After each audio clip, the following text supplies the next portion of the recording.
Hey everyone, this is Jenny W, and let me fix my tablet here. Sorry about that.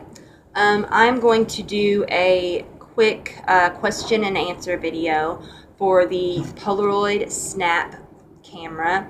I've been asked a few questions, and I'm sorry if I don't get all of them answered right away, or if I missed some, I'm very sorry. Okay, first of all, is this a digital camera? It's a digital camera in the way that you can save your pictures to the SD card. It automatically will save your pictures that you take to the SD card that is in the camera. So that is what makes it a digital camera, is it saves your pictures to the SD card. Does it have a screen on the back? No, it doesn't, where you can see the pictures. No. So it's just like an old-fashioned instant camera where you just take the picture and it prints. Speaking of printing, the next question would be, sorry, I'm looking at my paper down here too. Is there lag? Like, is there some lag from when you take a picture to when it prints? There is a little bit of a lag with the printing, but in my opinion, if you've ever taken an instant picture with like an old-fashioned Polaroid or the Instax Mini 8 instant camera, it takes a few minutes for the picture to develop. I don't think it takes quite that long for it to print. So it kind of equals out in that way that it, as far as the time. Maybe like, I don't even think I would say like a minute, that it takes a minute to print it out. More like 45 seconds, 30 to 45 seconds to print it out. Something like that. That's just an estimate there. Now, after you take one picture, and you hear it start to print, yes, you can take another picture. I took this picture outside earlier, earlier, and I turned around, and within that time, it started to print, and I turned around, and within that time frame, like of about 5 seconds, I snapped another picture, and then after this photo printed, the next picture printed, which was the sky that I took a picture of. So, yes, you can take a picture like after you've taken another one and it's printing. Yes, you can. So, but I wouldn't take like 3 or 4 and just keep snapping and snapping. I wouldn't do that because that might cause some interruption there with the camera. It might cause your paper to be jammed or something like that. Which leads me to another question. Does your paper jam on this camera? Does it jam up? Because people have asked me that before. Today, when I was taking pictures outside, yes, it did jam. The paper jammed, and all I did was, the picture hadn't printed on the paper. It had not printed. So I pulled the paper out of the printer that was jammed. I just went ahead and pulled it on out. I opened the camera up, stuck the paper back in there because it had not been printed on, and I took another picture. And it went ahead and printed the picture out that I had just taken. So, yes, it can jam up. The next question is, does your pictures have a bluish tint on them? Hold on one second and let me get my pictures to show you. Okay, I have taken several pictures with this camera, and these are all of my pictures right here. This is outside with the sun shining behind my daughters. This here is in low light of my dog. You can see that there is just a hint of bluish tint in the picture. Outside, obviously I don't have no bluish tint. This here is outside, when the sun was kind of going down a little bit. No bluish tint. Here's one here. I don't see a bluish tint. It might be showing up on the camera a little blue up in here, but that, trust me, it's not blue. Okay. Let's see, here's another low light one of my dog. You can kind of see a bluish tint there. So I would say in very low light situations where you're just going to have the flash on, and like maybe very minimal light, it might have a bluish tint to it. Here's one of my cat. So there might be a hint of a bluish tint in low light. Okay, next question on here. Does it take ink? No, it does not take ink. It uses a paper, the Polaroid paper, which I have over here. This is the Polaroid Premium Zinc paper. It is called zinc because it is zero ink technology. So it's something inside this little camera and the zip printer that it's like the heat or something, and it creates the picture onto the paper. Like, I think the ink, I guess you'd say, is kind of made into the paper in a way. I don't know, exactly on that. But no, it does not take ink. All you would have to buy for this camera here is a SD card and the paper. That's it. Okay, speaking of the paper, how much is the paper?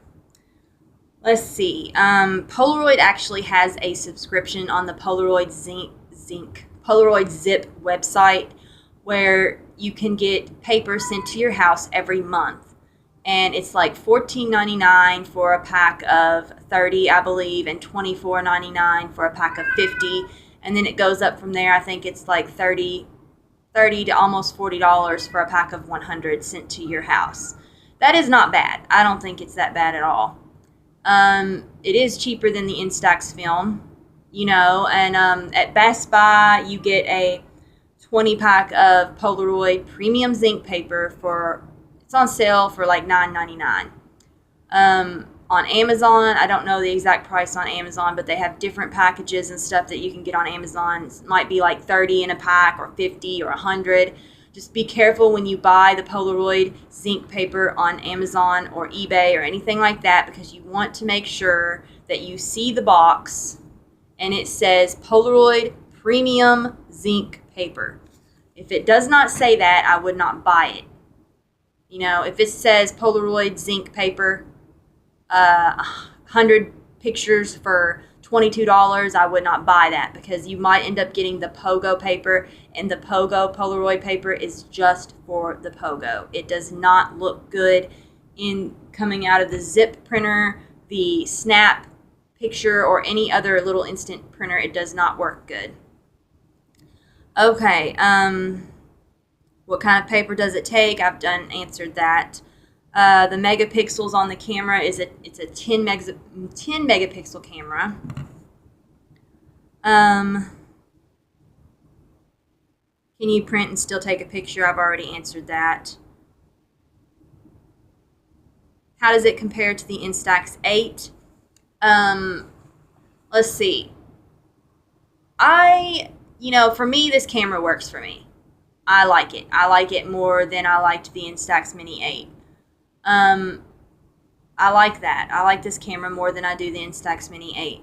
It has the option of you get the border or you don't get the border, and like here's the picture of the sky, with the border, and here's a picture of my kids, without the border.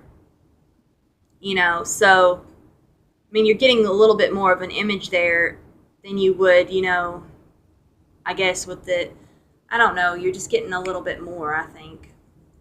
I don't know. I like this more than the Instax Mini 8. Quality-wise, the quality of the Instax Mini 8, the pictures might be a little bit more crisper, you know what I mean? Like it more clear and more colorful in a way, but they're also like it's small, and you don't have the option of taking the border off of it. And like with the Instax Mini 8, the flash cannot be turned off.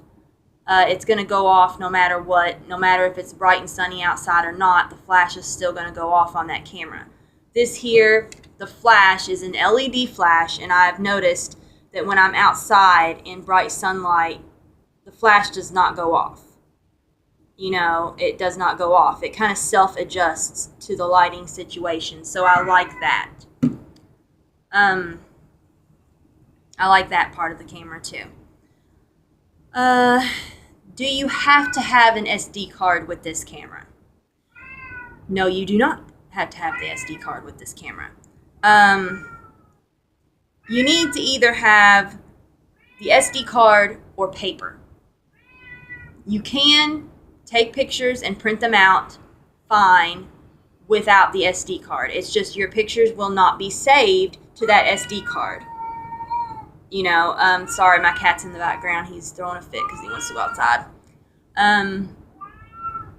Then if you have just the SD card in and no paper, you know, I'm assuming you can go ahead and just take pictures and it'll just automatically save to the SD card. But I don't know. I might try that just to see. Hold on one second. Okay, I took the paper that I had left because I only had this one sheet out. I took the paper out and I took a picture with this. And yes, it did, I guess, save it to the SD card. I don't know. I haven't checked. But you can tell when I just took the picture that the paper light is blinking red. So I don't know what that means. I don't know if that means that, I know it means that I have no paper, obviously. But we'll just see what happens when I do insert the paper in there. Okay, see, I inserted the paper in there. And it's not printing. So that picture there, it's not going to print out because I didn't have the paper in here. So, yeah. That is, I think, all the questions that I've been asked about this camera. You know, is it worth the $99? You know, to me, I like the camera. So obviously it's worth it to me because I like it. I like the build quality. I like it a lot. You know, yeah, I like it. That's all I can say about it. So to me, it is worth it, but it's just up to you and what you're looking for. So be sure that you check out my other video, like comparing like my pictures to the Instax Mini 8 pictures. So you can get kind of an overview of it. You know, I know that video is extremely long. It's like 30 minutes, and I'm very sorry for that. You can just skip through it if you want, and maybe, you know, skip through it and go to the parts that I show the pictures, you know, showing you different pictures and everything. That's just a really thorough review, in my opinion. And, you know, when I start talking and get really trying to show you all the details, sometimes my video lasts a little longer. And I am very sorry about that. But I'm going to try to make it to where my videos are shorter. But anyways, I hope you enjoyed this video. I'm pretty sure that's all the questions that I've been asked about it so far. If you have any more questions, be sure to post them below, and I will try my best to get back to them and answer them as soon as I can. I'm normally pretty good about that, so just get back with me and let me know. Have a good day.